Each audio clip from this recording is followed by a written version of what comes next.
Laurent Roland Toninkès, bonjour. Ahmed Arikwa, bonjour. Amis téléspectateurs et internautes, bonjour. Bienvenue. Merci. Est-ce que la traversée a été facile ce matin? Avez-vous vécu le même sort que moi, enfin connu le même sort que moi et donc vécu le même calvaire que moi ce matin? Oui, s'il faut affronter le même tronçon, c'est qu'on est confronté à la même situation. Je le dis toujours, le lac le lac Noko est délocalisé au niveau de à Kassato, notamment au niveau de comment vous appelez, Boissoukoui. Boissoukoui, oui. Alors, celui de Boissoukoui, on le connaissait, mais ce matin, j'en ai découvert un autre un peu avant le carrefour Mississinto. Oui. Jusqu'à la lisière finalement de, je sais pas, après Mississinto, c'est quoi? C'est à Diagbou, je sais pas. C'est à Diagbou, oui, voilà. Justement, oui. J'en ai découvert. Toute la zone là, c'est. Oui, je crois que toute la zone là aussi, c'est difficile. Je pense qu'en 10 ans, je n'ai jamais remarqué en fait ce lac. Moi, je crois que nos ingénieurs de travaux publics ont un problème dans ce pays. Excusez beaucoup. Parce que même déjà le tronçon, vous regardez le tronçon, comme vous appelez, rue Pérécourt, désormais, qui mène vers le nouveau marché, il y a de l'eau qui stagne déjà. Sur la voie à des endroits. Et donc cela suppose que ceux qui sont des ingénieurs béninois, qui doivent contrôler les travaux parfois, est-ce qu'ils font véritablement leur travail? Parce que quand vous regardez du côté de, un peu après le marché de Kassato vers le carrefour de vous parlez, il y a une descente. Il y a une descente. Et donc de ce point de vue, quand vous voyez l'eau qui sort des rues voilà, malheureusement se retrouve au milieu de la voie, et il y a de l'eau en fait que l'érosion amène du sable sur la voie. Donc ça veut dire qu'à un moment donné, il a manqué un peu d'études, de réflexion, parce qu'on devait remonter un peu la voie là, le niveau de la voie. Et quand vous venez aussi au niveau de Boissoukoui ici aussi, c'est le même problème, on constate. Et malheureusement là, si vous ne faites pas attention sur toute la nuit, vous tombez de l'autre côté, au niveau de l'ancienne brasserie qui était là. Et donc, c'est autant de choses à régler. En tout cas, c'est aussi ça l'actualité de ce jeudi matin. C'était important d'en parler. Malheureusement. Et d'attirer l'attention des uns et des autres là-dessus. Surtout demander aux autorités compétentes d'agir avant qu'il ne soit trop tard. Parce que ce matin, ce à quoi moi j'ai assisté, c'était vraiment déplorable. Il fallait voir les véhicules dans tous les sens. Il n'y avait plus de régulation en fait. Oui. Moi j'ai pu voir des... Voilà, chacun allait comme il pouvait, chacun se défendait en fait dans la pluie. Vous imaginez, il pleut, il y a de l'eau, mais vraiment importante sur la chaussée. Et donc des voitures, et donc des motos. J'ai pu voir des gens emprunter le sens interdit, malheureusement. Oui. Parce que surtout les motocyclistes qui ont emprunté le sens interdit. Voilà. Parce qu'ils voulaient se débrouiller pour sortir de là. Donc c'est ça. Et il faut absolument agir, absolument agir. Laurent Roland Toninkès, actualité ce matin abordée par le quotidien Le Matinal, échange entre Talon et les ambassadeurs du Bénin à l'étranger vers une mise à jour de la carte diplomatique. Je crois qu'à un moment donné, on a dénoncé ça et les gens nous prenaient comme des oiseaux de mauvais augure. Parce que moi, je n'étais pas personnellement d'accord pour le fait qu'on ait fermé certaines ambassades et qu'on ait dit qu'on est en train de revoir la carte diplomatique du Bénin. Est-ce que de 2016 à aujourd'hui, ça a apporté quelque chose de positif à l'État béninois, au gouvernement béninois? Je crois que si aujourd'hui, on envisage de revoir cette carte diplomatique, c'est qu'à un moment donné, ça n'a pas apporté les résultats qu'on voulait. Il va falloir repartir peut-être à la case départ. Et malheureusement, sur bien des situations, dans bien des cas, on constate que le gouvernement en place vient, suspend, et après, on fait un tour, et puis on revient encore sur la même chose, malheureusement. Je me réjouis de ce que, oui, il y a des ambassades qui seront ouvertes à nouveau, et donc... qui permettront aussi... parce que les Béninois vivent dans ces pays. Et quand vous fermez les ambassades et qu'il n'y a pas de représentation digne du nom, c'est que vous laissez vos compatriotes pour compte. Et ils sont dans des difficultés, mais personne pour les défendre. Mais le simple fait d'avoir une représentation diplomatique dans ces pays, les Béninois sont respectés. Sont respectés. Ça les protège. Voilà, leurs droits sont... Voilà, donc ça les rassure. Donc je crois que c'est une bonne chose que le chef d'État réfléchisse en la matière. On a pu dire... Et c'est ça aussi les cadres, le problème. Parce que, peu ou prou, on disait que c'est Aurélien Agbenonchi qui était le ministre des Affaires étrangères et qu'il était nul parce que c'est à cause de lui qu'on a fermé les ambassades. Il n'a pas su se défendre à l'époque. Même si, évidemment, d'autres informations donnent à savoir que, disons, cette réforme n'est pas forcément de son initiative. Mais justement, le problème qui se pose aujourd'hui, c'est que c'est après son départ que le chef de l'État décide de revoir la carte diplomatique. Donc, peu ou prou, indirectement, on est en train de nous faire savoir que peut-être que lui aussi, en tant que cadre qui aurait pu refuser un moment... Parce que si à un moment donné, vous n'êtes pas d'accord pour une chose, vous le dites et vous soutenez jusqu'au bout pour dire « je ne suis pas d'accord, monsieur le président de la République ». À défaut, je préfère déposer le tablier. Si vous ne le faites pas, parce qu'à peine il est parti, on fait une réunion, et on veut revoir la carte diplomatique. Ça veut dire que sur le même sujet, Laurent Roland Toninkès, il faut savoir que la réunion a tout de même été convoquée bien avant. bien avant. Oui, bien avant que la réunion était comme l'information voilà, de son limogeage ne sorte dans la presse. Mais c'est dans la même période. L'un dans l'autre, c'est dans la même période. Oui, dans la même période tout de même. Mais maintenant, quand c'est après son départ que le chef fait une réunion pour dire qu'il faut revoir la carte diplomatique, ça veut dire que quelque part, peu ou prou, on peut lui attribuer alors les erreurs en la matière. C'est pourquoi le cadre doit pouvoir faire très attention. Mais aujourd'hui, oui, d'accord, réjouissons-nous de ce que certaines représentations seront ouvertes et puis oui, ça va contribuer à protéger davantage nos compatriotes dans ces pays. En même temps, comme on dit, seuls les imbéciles ne changent pas, donc il est tout à fait normal qu'au terme d'un processus, on puisse discuter, faire le point. Oui, et voir ce qu'il y a peut-être à améliorer. Oui, non, je suis d'accord qu'il faut le faire et qu'il faut changer, même si on estime qu'il ne faut pas tout le temps chercher à montrer que ce qui était fait avant c'était mauvais et que maintenant qu'on veut faire mieux, alors qu'après on revient sur la même chose. C'est ça le problème. On reste avec le quotidien, le matinal ce matin, Laurent Roland Tonnet-Inquiès, état d'esprit des ministres encore au poste après les bouleversements, le gouvernement rassurant. Oui, le gouvernement rassurant, bon, plus ou moins, parce qu'aujourd'hui, ils ont compris qu'il n'y a plus d'intouchables dans ce système. Parce que si le chef, quand vous regardez les maillons de la chaîne qui ont été suspendus, aujourd'hui, vous vous rendrez compte que oui, nul n'est intouchable aujourd'hui. Et fort malheureusement, quiconque se trouvera dans une situation où son nom sera cité et que ça pourrait salir la réputation peu pour le gouvernement, je crois que Patrice Talon n'hésitera pas à se séparer de cette personne. Encore que si ça rentre dans son champ de mine, notamment concernant ses ambitions par rapport à 2026, son dauphin ou d'autres stratégies, c'est que ces personnes ne tarderont pas Antoine ne tardera pas à les dégager de son système. Aujourd'hui, il a beaucoup plus d'assurance, beaucoup plus de confiance vis-à-vis de ses collaborateurs qui sont les ministres. Et donc, quiconque poserait des actes qui l'amèneraient à douter, c'est fort parier qu'il n'hésitera pas à les dégager. Question rhétorique pour vous, Laurent Roland Tonnet-Inquiès. Vous n'êtes peut-être pas ministre, mais quand on est ministre dans le gouvernement de Patrice Talon, dans quel état d'esprit est-ce qu'on se trouve actuellement après ces bouleversements? Antoine, me connaissant, je serai celui qui vive.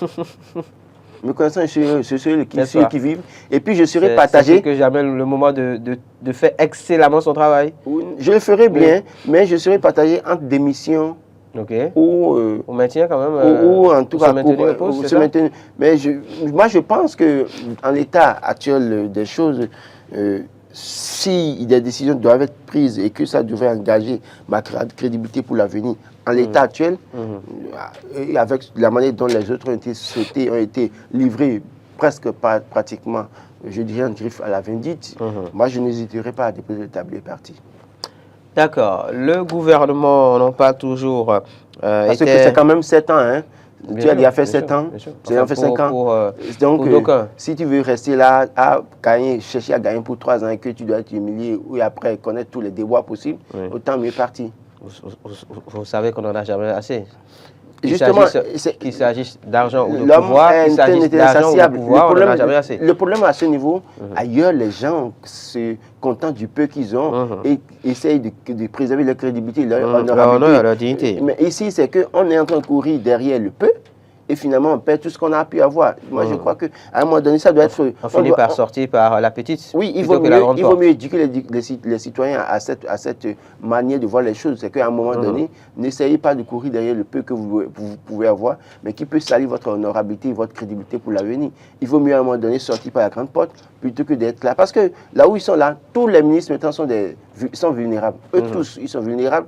Et quand quelqu'un se lèvera pour aller dire au chef de l'État, écoutez, tel ministre a créé Femme Club présidentielle 2026, il a dit dans tel secteur qu'il veut être président automatiquement, et que ça ne va pas dans le sens de ce que prévoit le chef de l'État, il n'hésitera pas à le mettre. Vous pensez que Patrice Talon est homme à faire cela? Non, je dis s'il y a les informations.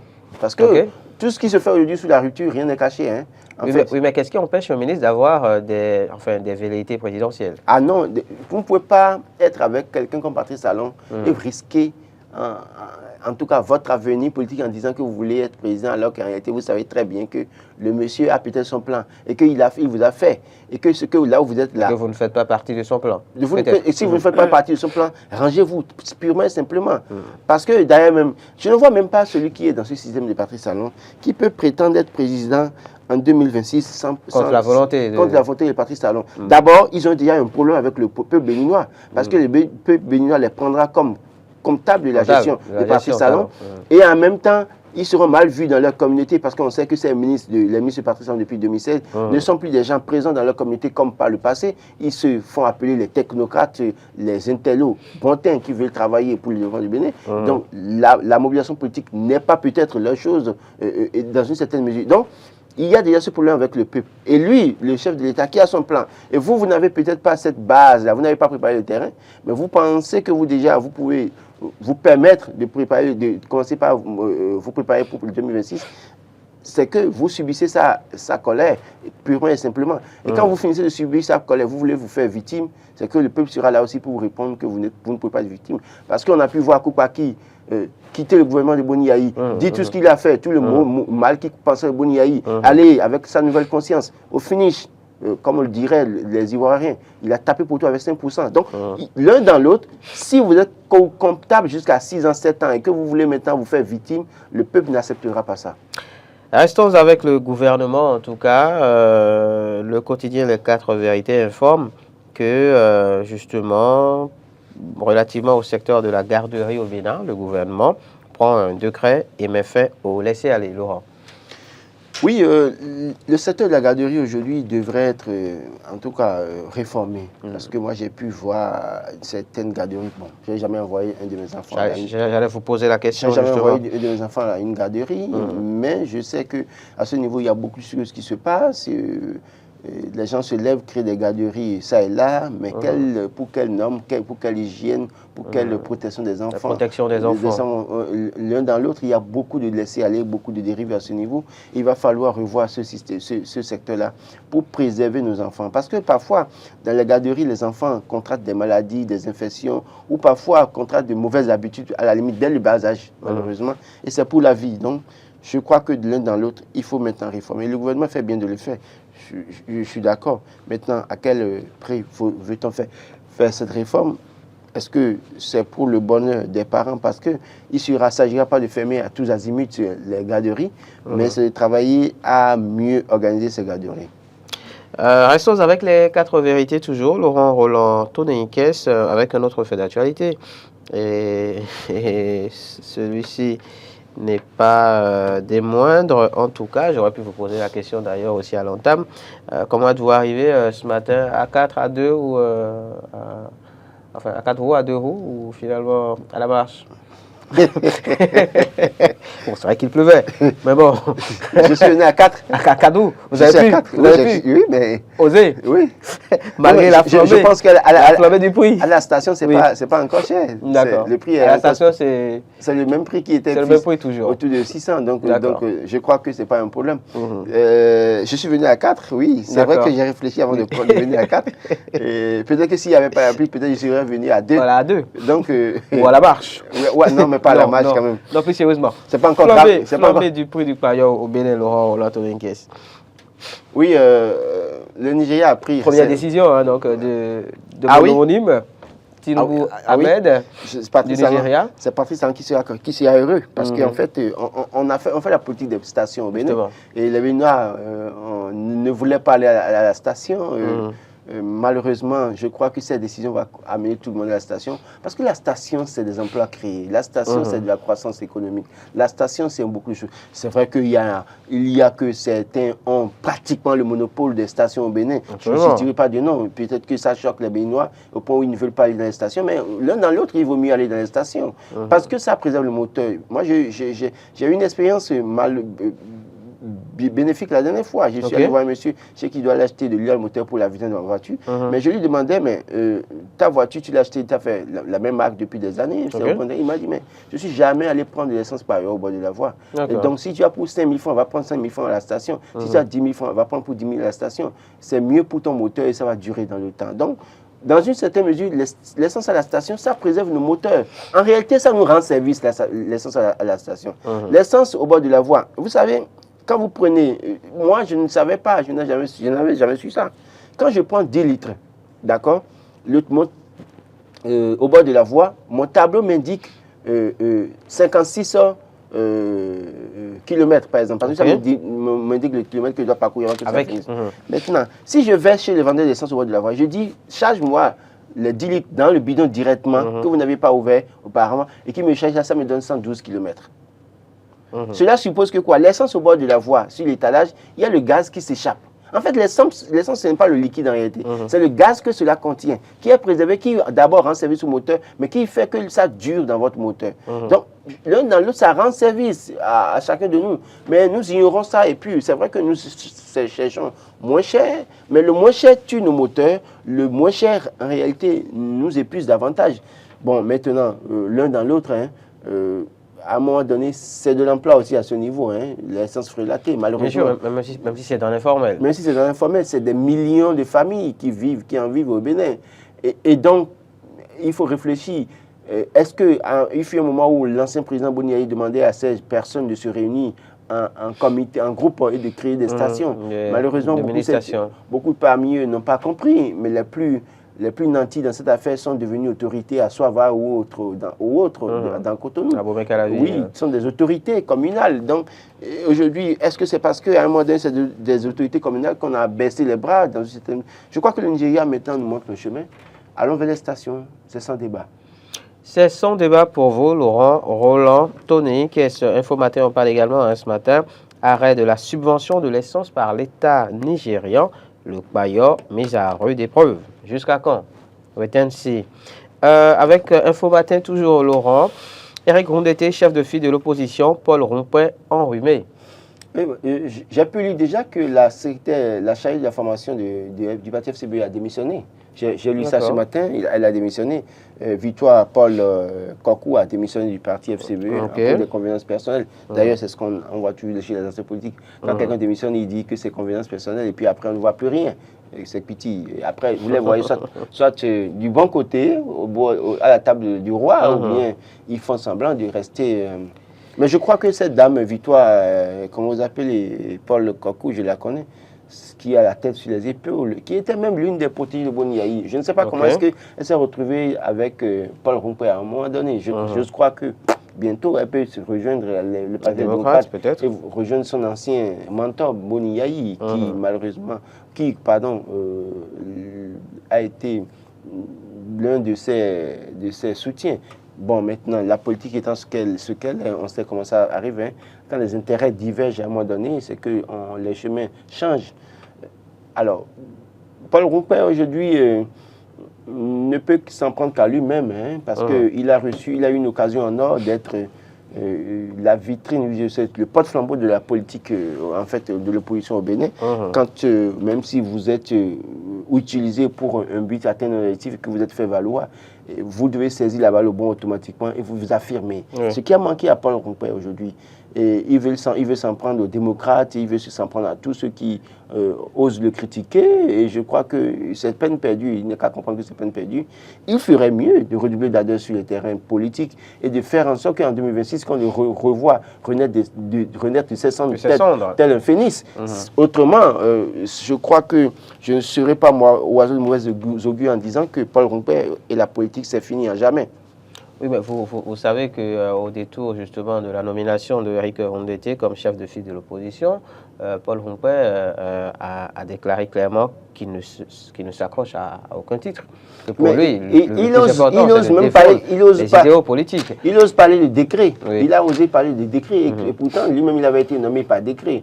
De quoi parle-t-on? Je crois que c'est l'hôpital qui se moque de la charité. Se fout de la charité. Donc je crois que Paul Rompouet ferait mieux de se ranger. Repartir à la base, travailler à se faire élire, même dans sa propre communauté. Parce que le véritable problème du parti FCBE de 2019 à aujourd'hui, en tout cas dès 2019-2020 à aujourd'hui, c'est que Paul Rompouet chef de file d'opposition, secrétaire exécutif national du parti, a été incapable de se faire élire dans sa propre communauté. Et je pense que ça, on l'a compris. Du coup, non, en réalité, ça passe par là quand vous voulez vous affirmer. Il ne suffit pas de faire des débats. N'eût été les soutiens du parti FCBE qui, à un moment donné, même en l'absence de leur mentor d'hier, Boniaï, ont continué à soutenir le parti FCBE, qui a pu avoir des mairies dans la partie septentrionale, c'est que le parti FCBE était voué à l'échec totalement. Parce que dans la partie méridionale, ils n'ont pu rien avoir en dehors de quelques conseillers glanés ça et là. Donc, ça veut dire que ce monsieur doit se remettre en cause et dire où est-ce que j'ai failli, que dois-je faire pour réussir politiquement, plutôt que de nous servir ces discours politiques, pour moi, vides de sens. À la limite, je crois que s'il ne fait pas attention, la politique, lui, c'est fini à jamais. Laurent Roland, maintenant, ça peut surprendre, hein? On peut le nommer après. Et quelqu'un disait hier qu'il ferait mieux de rejoindre la mouvance. C'est vrai qu'il a été très dur avec le pouvoir politique, mais ne serait pas celui-ci demain un homme, un Paul Ronquer, je ne suis pas sûr que c'est quelqu'un qui pourrait rejeter une telle offre. Donc, wait and see. Politique toujours, avec Matin Libre, cette fois, Laurent Roland Toneniquès, avec eh bien, cette terminologie des plus, disons, intéressante, recasement politique. Recasement politique, les premiers vénards peuvent se frotter les mains. Et la une va s'afficher, hein, vous verrez justement les photos de quelques vénards selon le quotidien Matin Libre.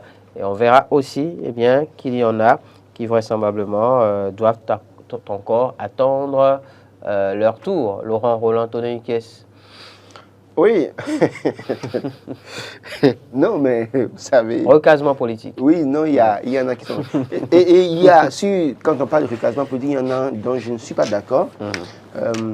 Quand je prends le cas de Razoumen, quand je prends le cas de Fagla, je pense qu'aujourd'hui, ça manque d'éthique. Hein. C'est des gens qui étaient députés et qui malheureusement ont échoué à la dernière élection législative. Et donc, du coup... c'est comme si on est accroché à satisfaire le clan, la minorité plutôt que la majorité. Vous pensez qu'il y a dans tous ceux qui soutiennent Patrice Talon depuis 2016, il n'y a pas des gens qu'on peut nommer à ces postes de responsabilité, des gens qui ont été députés mais qui n'ont pas réussi à se faire réélire, ça pose un problème. Il fallait les laisser sur le carreau pour qu'ils se battent pour les prochaines élections. Mais quand on les nomme chargés de mission... Vous savez que comme on le dit bien souvent, beaucoup d'appelés mais peu d'élus. Non, justement...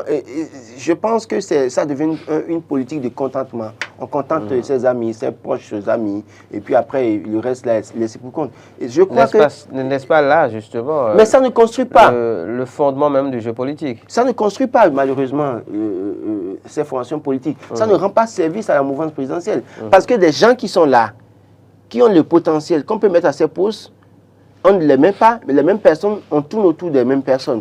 Ça veut dire que quoi? Vous faites davantage de frustrer dans votre rang politique et ça peut être préjudiciable pour vous, pour l'avenir. Alors maintenant, quand on finit ça, je pour les moins vénards, enfin, ceux en tout cas qui ne peuvent pas encore se frotter les mains, il y en a beaucoup. Hein.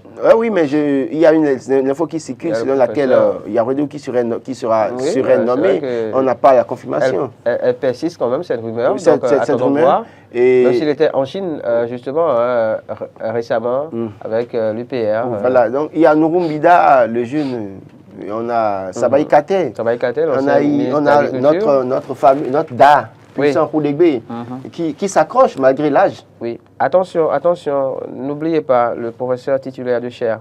Oui, mais le professeur titulaire de chaire, c'est que... bon, peut-être que comme on a enlevé, on apprend dans les coulisses que c'est Paulette Adjovi qui sera ministre des Affaires étrangères, ce n'est pas encore confirmé. Peut-être qu'il finira par être contenté.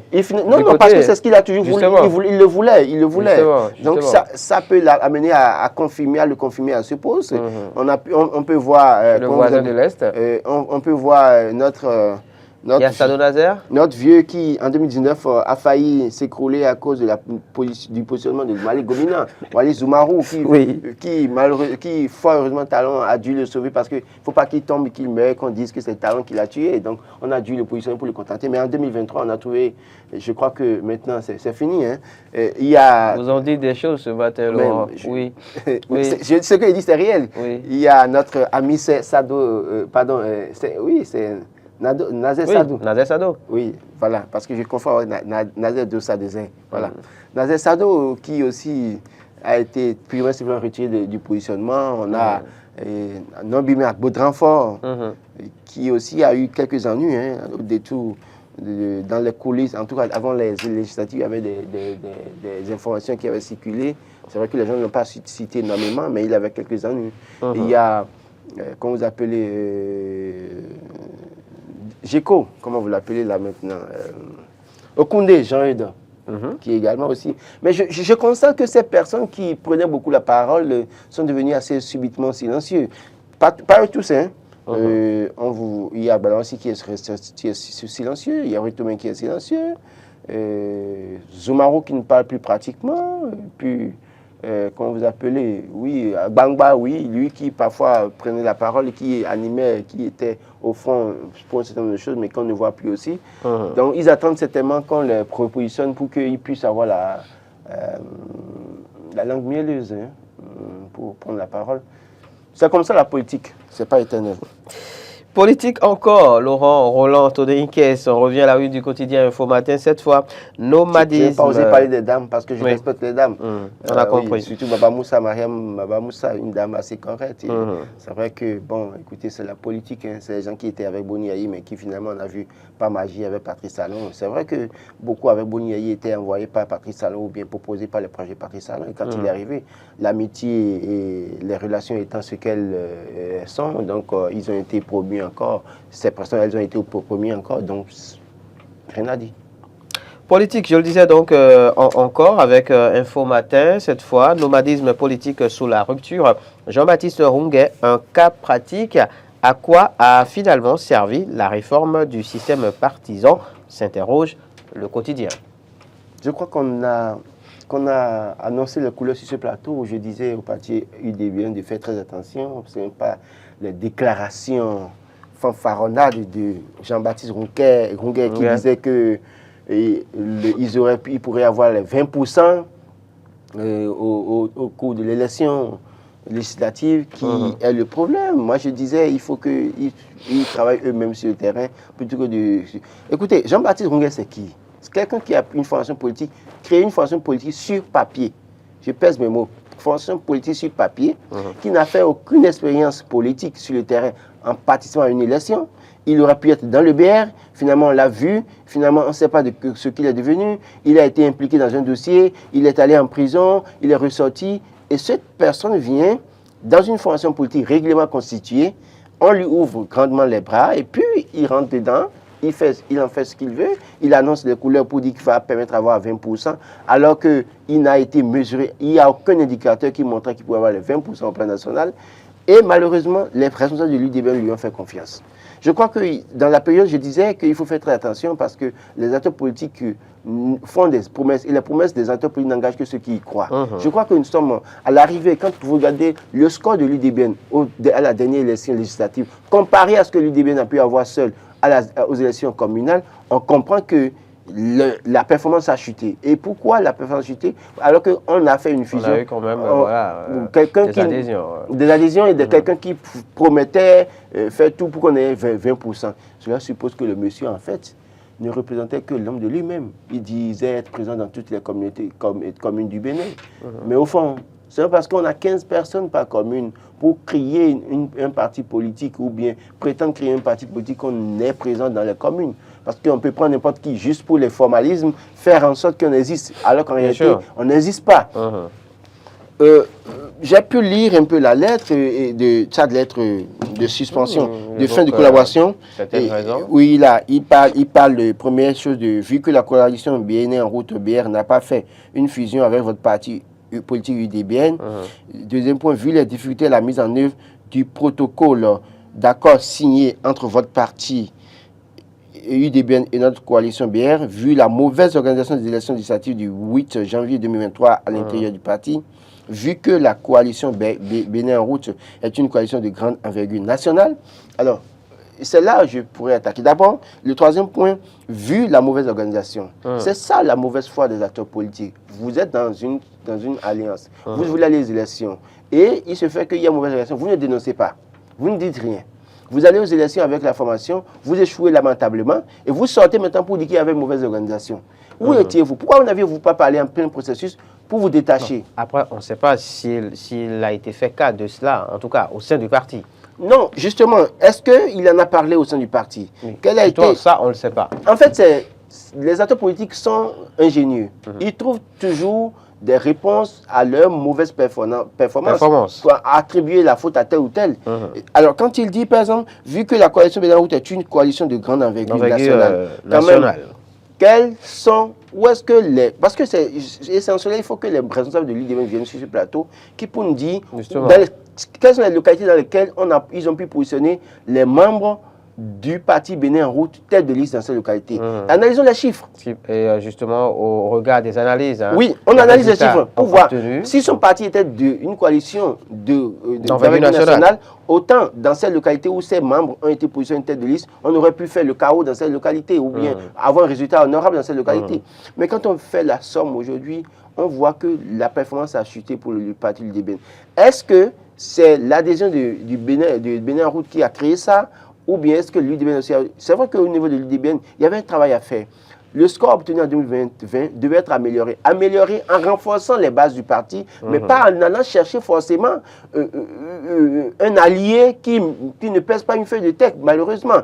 Maintenant... Selon vous, bien sûr. Mais, écoutez, moi, Jean-Baptiste Ronguin, il n'a qu'à venir ici. Je le lui dirai en face. C'est-à-dire que, j'ai dit, c'est une formation qui était créée sur papier.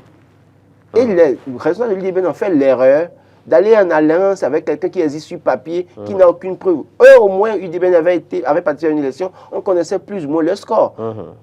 Je l'ai toujours dit, par le passé, je critiquais le Bénin pour dire, il ne peut pas continuer à dire qui sont ci, qui sont ci. Il faut qu'ils aillent à une élection, qu'on connaisse leur véritable poids. À partir du moment où ils ont été aux élections législatives de 2023, je considère que, oui, on peut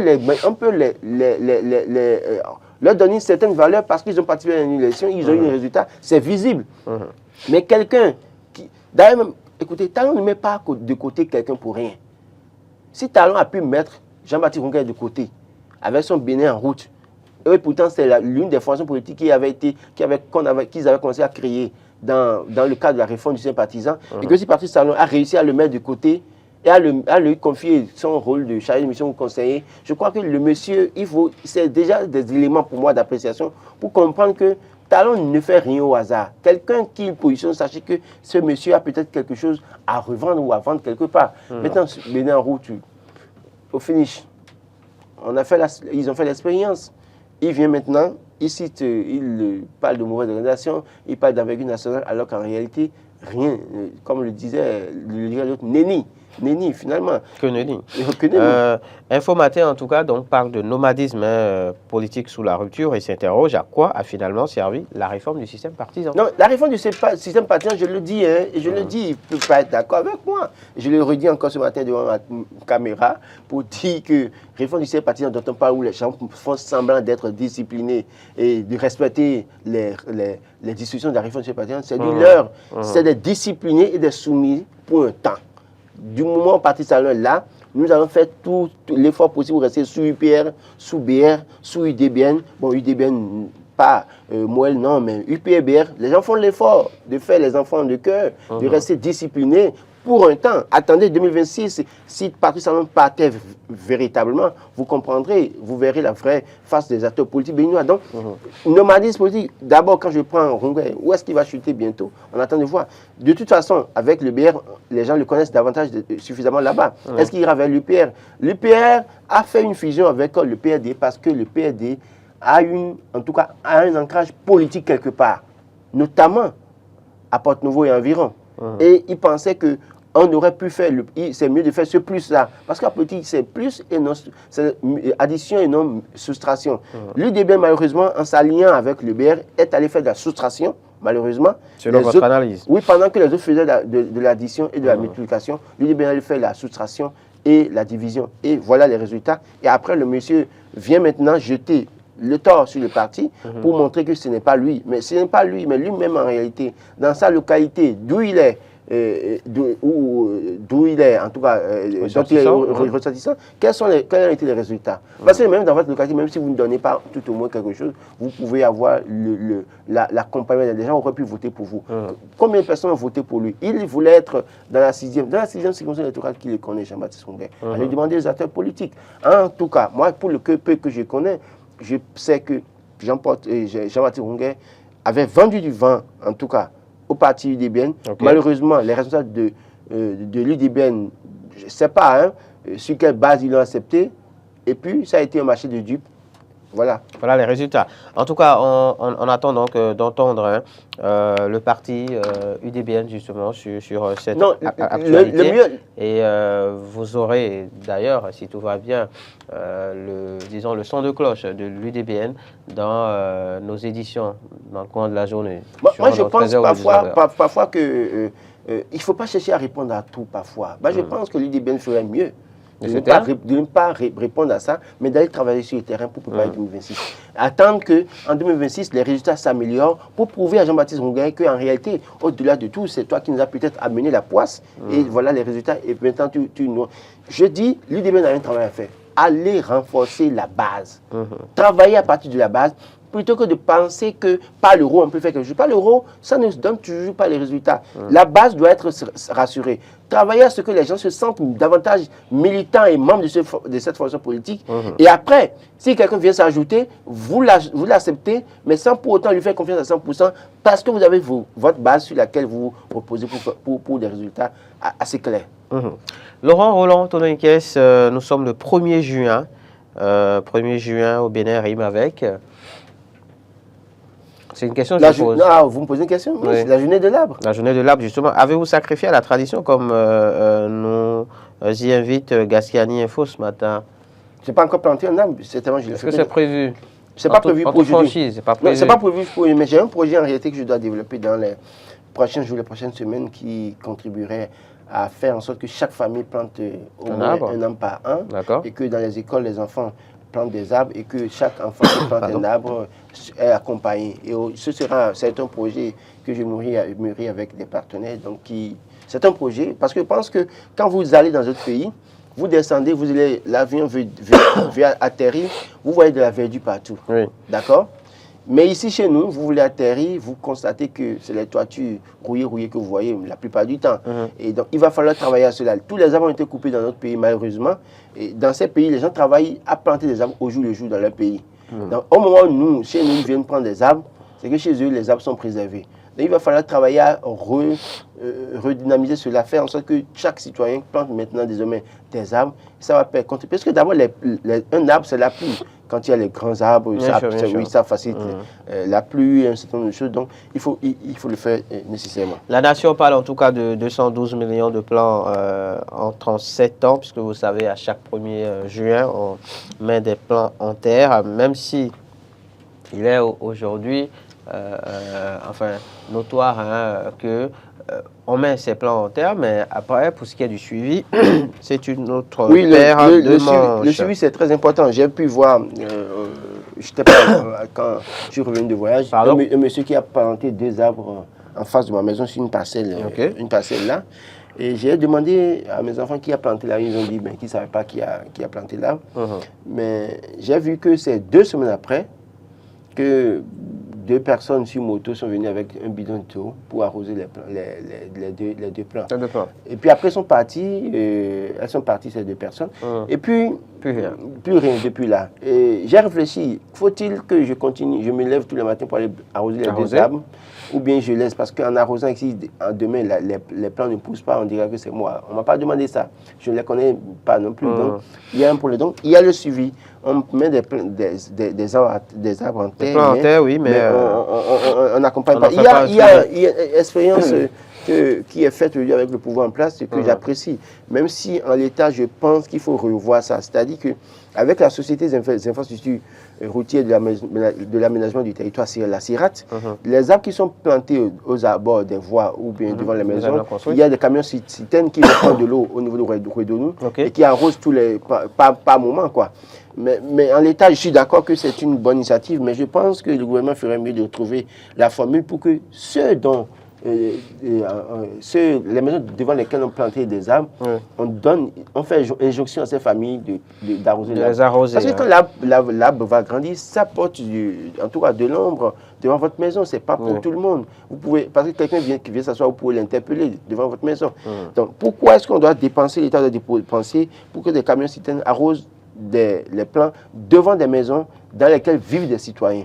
Je pense qu'il faut revoir cette formule-là. Au niveau des abords, au niveau des voies, des artères, on peut le faire. Mais devant la maison, trouvons une formule. S'il faut voter une loi pour imposer à ces personnes de se lever le matin, d'aller arroser les plants tous les jours, il faut le faire. Et ça va faire, ça va réduire les charges pour l'État. En tout cas, prenez le rendez-vous juste après Matin d'Éden, une émission spéciale dans le cadre de cette célébration justement a été enregistrée, enfin vous sera proposée, devrais-je dire, avec des experts en plateau. Laurent Roland, Tonin Ikes, on va finir ce matin. Baccalauréat 2023, session unique de juin.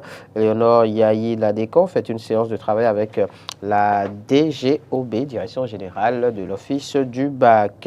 Nous sommes... Laurent Roland, Tonin Ikes, dans le dernier virage pour les examens de fin d'année. Oui, je voudrais d'abord décerner un satisfait à un monsieur qui est là depuis des années, qui fait très bien son travail, très bien son travail. Le DOB, Alphonse Da Silva, je crois que c'est l'un des cadres qui, depuis des années, en tout cas... force le respect, c'est ça? Force le respect. De par son travail? De par son travail, par son travail. Je crois que tous ceux qui sont directeurs à divers niveaux doivent pouvoir s'inspirer de ce monsieur. Parce qu'il fait son travail sans tapage. C'est ça. Sans tapage, il fait son travail. Et depuis qu'il est là, fraude au bac, on n'entend pas parler de ça. Depuis qu'il est là, tout se passe normalement. Et quand quelqu'un tombe dedans, il est sanctionné. Et on passe à autre chose. Je crois que c'est un exemple, c'est un cas d'école que les gens doivent pouvoir suivre. Et ce matin, je lui tire, en tout cas, je lui décerne mon satisfait. Et je prie que Dieu l'aide à continuer sa mission. D'accord. Pour bien finir. Ce n'est pas souvent, oui. Alors, donc, oui, la ministre l'a félicité, pour la détermination. La détermination, et il faut continuer, il faut qu'il continue avec son équipe à bien travailler pour mériter ce respect. Je crois que le jour Da Silva doit quitter la DOB, on doit pouvoir l'honorer de façon au plan national pour ce qu'il a pu faire. Parce qu'aujourd'hui, le baccalauréat du Bénin est respecté au-delà des frontières du Bénin. Et c'est parce qu'il y a quelqu'un qui a la rigueur qui est là. Et quand on voit un peu la modernisation à ce niveau aussi, c'est aussi des choses à mettre à son actif. À son actif. Et à féliciter, à encourager. Oui, souhaitons que tout se passe pour le meilleur. D'accord. C'est pas souvent que Laurent Roland, Tonin Ikes, jette des fleurs. Donc, on va s'en réjouir. Non, mais quand on fait bien, quand les gens font bien, je vais continuer à les féliciter. D'accord, merci. Je ne suis pas... Non, c'est tellement rare. Non, c'est tellement rare que pour une fois que c'est fait, il faut le marteler, il faut le faire remarquer aux amis téléspectateurs. Vous restez avec moi au plateau, Laurent Roland, Tonin Ikes. On va parler à nouveau éducation, justement, des examens de fin d'année, avec le directeur Euseb Patinvo dans l'actu décalé.